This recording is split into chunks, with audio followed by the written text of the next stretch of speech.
So welcome to my review for Dragon Quest 1 and 2, the HD-2D remake. And this is a no spoilers review, and it's available for Nintendo Switch, Nintendo Switch 2, PlayStation 5, Xbox Series X and S, and on Steam. And I'll ask you guys, are you excited to get these first two games in the series, this brand new HD-2D remake? Are you looking forward to it? Are you picking it up? Or are you passing on it? Let me know down below. Not today! So yes, these are role-playing games, but they're not any old role-playing game. These help define RPGs across Japan and the world. And to understand these brand new games, we have to look back into the past for a second for the original Dragon Quest games when they were released in Japan. We have the first game here, which was released in 1986, and Dragon Quest II, which was released in 1987. And they were both for the Famicom in Japan. Now eventually these games were brought over here for the NES, but they changed the name from Dragon Quest to Dragon Warrior. And this was the first one here, released in 1989, and we finally got Dragon Warrior 2 1 year later in 1990. And in Japan there was also a remake for the Super Famicom for 1 and 2. And in 2019 on the Nintendo Switch, we got 1 to 3, but these were ports of the mobile games. And there's been quite a few other different ports of these to Game Boy Color, etc. And last year we got the first in the HD 2D remakes right here with Dragon Quest III. And they really knocked it out of the park with this one. The light will return, of that I am sure. So how is the HD 2D remake of 1 and 2? It's more of the same, which is a great thing with a few surprises. So to start with, you can pick Dragon Quest 1 or 2, and you can pick any language settings for text and voice. And before that, the game detects to see if you have a save file for Dragon Quest 3 right here. And if you do, you get bonus items in the game, which are pretty cool. And you can pick your difficulty. You can pick Draki Quest, Dragon Quest, or Draconian Quest. So basically, it's easy, medium, and hard difficulties. And let's start off with no spoilers, obviously, with the stories to these games. So in Dragon Quest 1, you begin in the kingdom of Alefgard, and you play as the hero who needs to defeat the Dragon Lord and rescue the princess. And you're helped along by the legend of the ancient hero, Erdrick. Go forth, brave hero, and may the goddess guide thee. So that's for Dragon Quest 1. In Dragon Quest 2, you're the son of the king, and you're chosen to defeat the evil Hargon and his minions after his attack on Moonbrook Castle.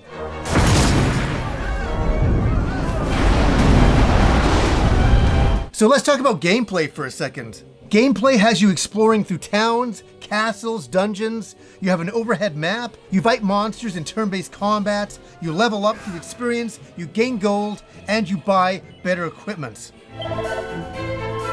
That's the basic gameplay of every Dragon Quest game. But for this new version, they've extended the story and the characters, towns, and dungeons. Like as a good example, when you start off in Dragon Quest 1, I'm not gonna ruin it, but it's not just you. You don't just show up with the king like you would in past Dragon Quest games. There's other characters involved that lead you to the king, and that's the fascinating thing. Everything has been really fleshed out. It's not just a bare bones game. Like the original Dragon Quest 1 is a very simplistic game where they've expanded on every single aspect of it. And just like number 3, there's more to explore on the world map. So you'll see the shine bits, and you'll go up to them, and you'll get different items. There's also secret areas to discover on the world map as well.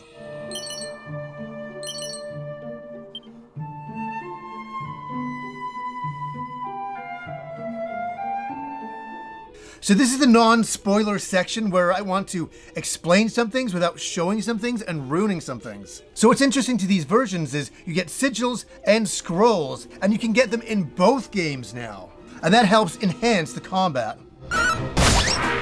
And also, you get mini-medals in these games, where mini-medals have always been in the later Dragon Quest games, but now in 1 and 2, you can get mini-medals there and trade those in for better items.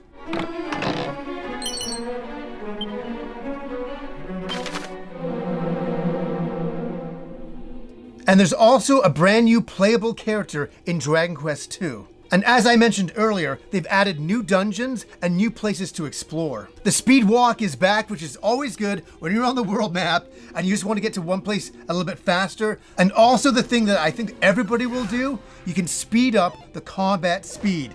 At first I started playing the game and I'm like, oh yeah, the combat's really taking some time. And I'm like, oh yes, I can speed up the combat. And that's exactly what I did, and I never went back. And the one thing you can do in combat, you can hide the user interface. Now obviously, to talk about these games, we have to talk about the graphics and the graphic upgrade that has gone here, because they've done a great job once again giving it that high definition 2D appearance that we love so very much. And there's such a beautiful world to explore that takes everything that you love from the original and expands on it in every single way.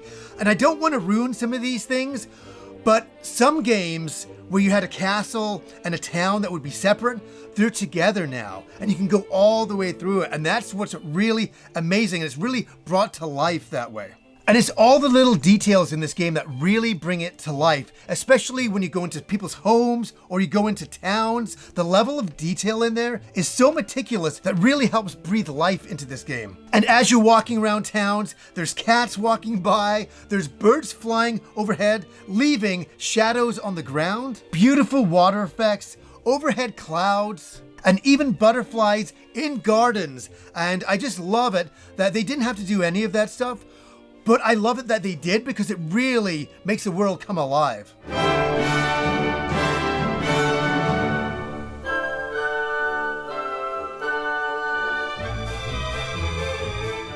Now, as for music and sound, the music is fantastic in this game, because it's taking those original tracks that we know so very well, like the combat music from the original or the overworld music from the original first game, and gives it that orchestrated treatment. And it's a beautiful thing to hear.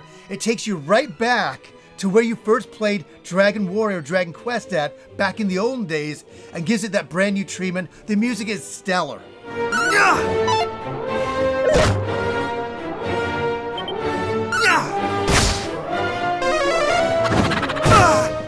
And classic sound effects remain in place, but I gotta say, it's strange and a little wild to hear your character grunting in combat and using voice.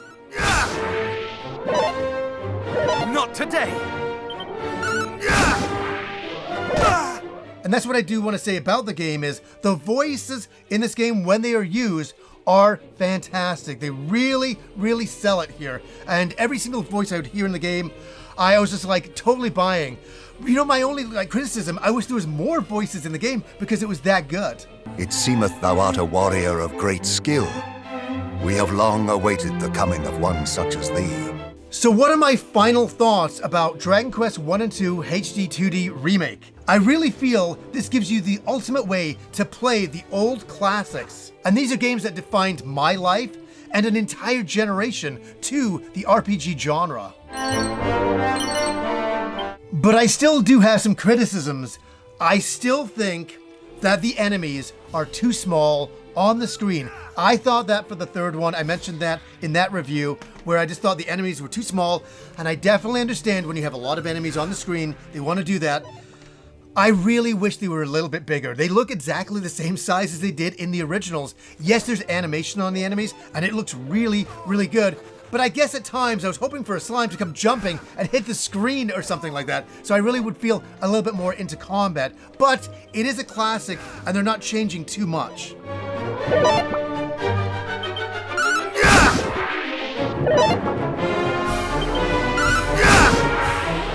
And my other thing is, I wish there was more voice acting throughout the game because it is so good.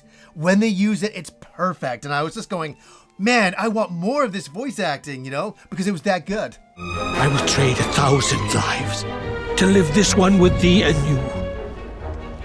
How speakest as if this is the last time we shall be together. I shall never leave thy side. You know, as I finish this review, there's one thing that still sticks in my mind from Dragon Quest II, and that is the Battle of Moonbrook.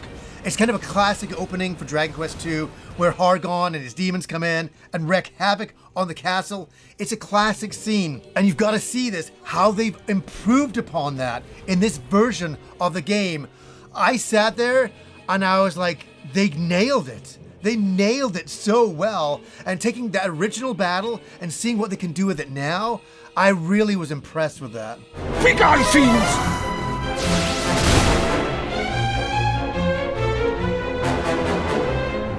Father, what is happening? What will become of us? So this is a wild thing for me to say as well. This is a 10 out of 10 game for me. They nailed it. They nailed it. I honestly don't know how they could have made this collection better.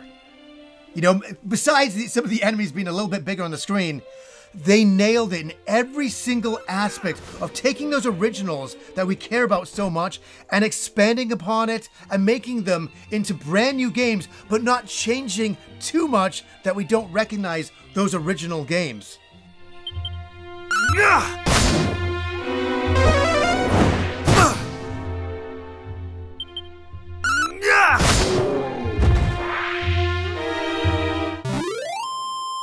And another reason I'm giving it a 10 out of 10 is if it was just Dragon Quest 1, I wouldn't give it a 10 out of 10. But if it was just Dragon Quest 2, I wouldn't give it just a 10 out of 10. I think they'd be both great games on their own. But we're getting 2 games in here, and you're getting 2 classic games.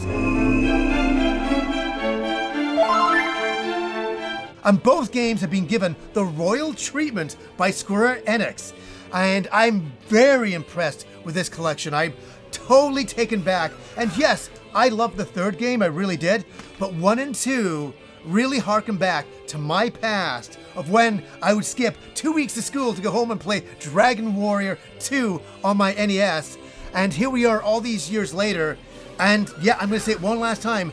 They nailed it. They knocked it out of the park. And I'll ask you guys, are you excited about this collection for 1 and 2? Are you picking it up day one? Are you going, no way, it changed too much, they turned me off, I'm not picking it up? Let me know down below. And what's exciting is that this is not the end of the remakes. We're getting 7 next year. And I saw the trailer for that and I nearly passed out. I couldn't believe it. So there's more great Dragon Quest stuff coming in the future. More remakes are coming.